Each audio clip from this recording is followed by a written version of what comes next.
तालुक्यातल्या पळसखेड येथे काही गुंड प्रवृत्ती आहेत। बेकायदेशीरपणे त्या ठिकाणी ते राहतात। गोदरीच्या गुराख्यांना आणि मेंढपाळांना चाकू घेऊन सशस्त्र हल्ला करून त्यांनी 10-12 दिवसापूर्वी प्रचंड जखमी केलंय।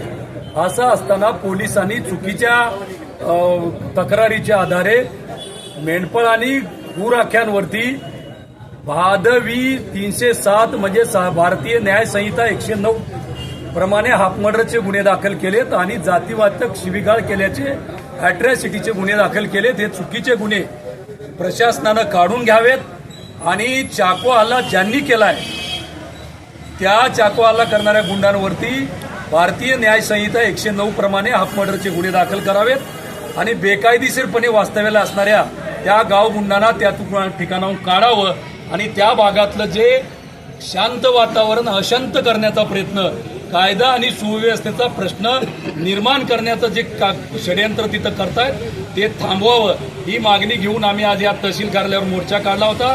10 तारखेपर्यंत प्रशासनाने या मागण्या मान्य नाही केल्या तर येत्या 12 ऑगस्ट रोजी खामगाव चौफुलीवर मेंढरासह भव्य असा रस्ता रोको आंदोलन करण्याचा आम्ही इशारा प्रशासनाला दिलेला आहे।